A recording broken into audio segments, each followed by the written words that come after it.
celebrations. Is he going to do that this year? Yeah, the president looks forward to signing a proclamation celebrating Black History Month. I actually spoke with our great staff secretary. It's in the works of being approved, and it's going to be ready for the president's signature to signify the beginning of that tomorrow. Oh my God. Is when all of these people were making up these stories that Trump was getting rid of Black History Month, y'all do realize that Trump did exactly what the previous presidents have done and signed Black History Month. Like his team never said that let's just look at the tape. So this came out, I think this was from 3 days ago.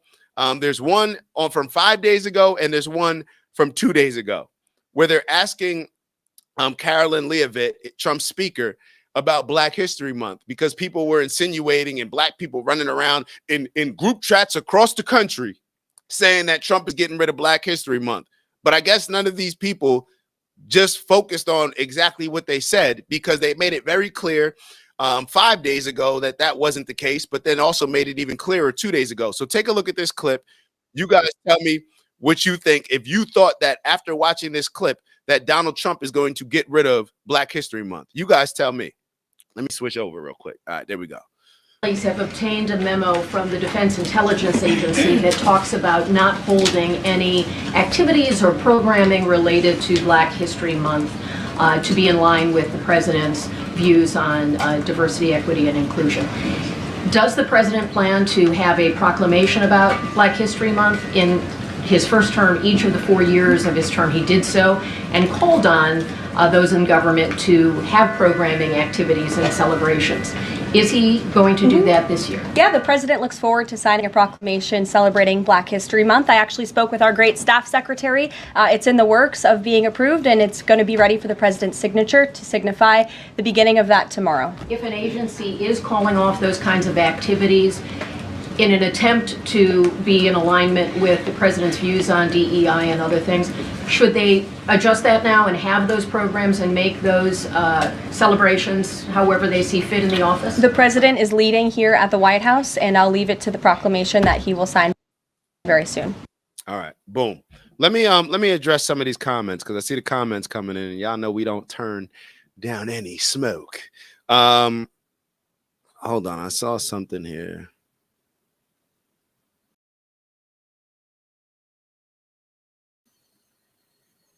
Okay, so I'm not really sure where this is going to go, but Taylor, welcome to the show.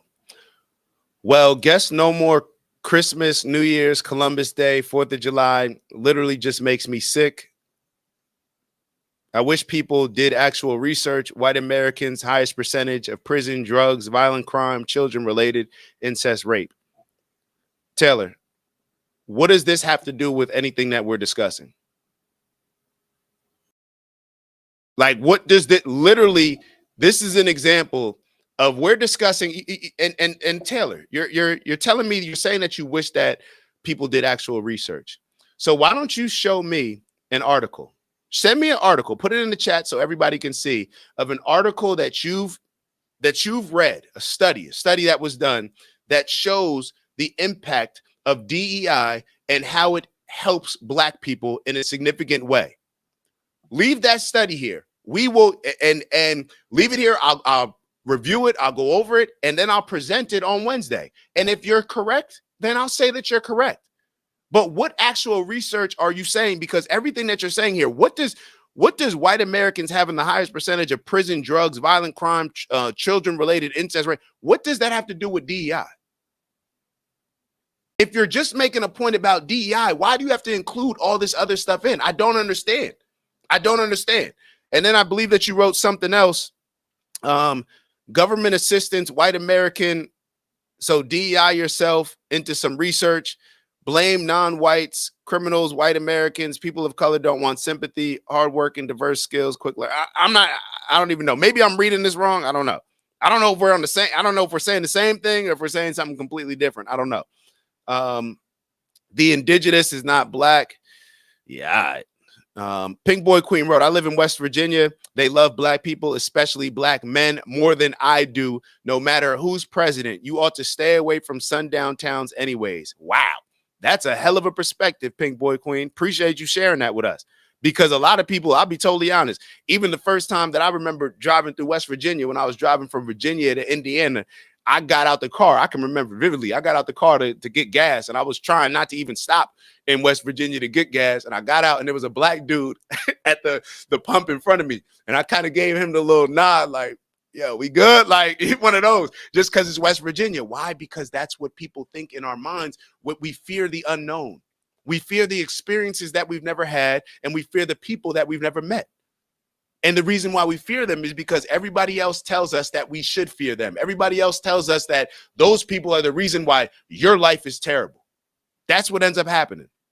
Can't believe anything and everything you read. Need verifiable and factual sources only. All right, so let's get into this conversation that is around that we have with Tom Sowell. We got to listen to this Tom Sowell. If you guys are not familiar with Tom Sowell, then you definitely should get familiar with him. He's one of the most brilliant minds that we have on the planet. There is hate everywhere. Don't get me wrong. 100% there's hate everywhere. There's hate everywhere. And to your point, Pink Boy Queen, a lot of that hate, I would say, comes more from the people that look just like you than the people that don't. I don't even think they're as concerned about us as we think that they are. Just to be totally honest, you think that winners are concerned with people that are at the bottom who are losing? They're only concerned with you when they can use you in order to further their position. Think about that again. What group of people that are winning are so concerned with people that they'll just, you know what the Democrats will do? They'll just bring in another another class of people that they can leverage and use as their new victims to embrace and then vote for them. Why else you think they just opened up all the borders to allow these? Oh, it's something else. My fault. I must be different. I must be wrong. My fault. My bad.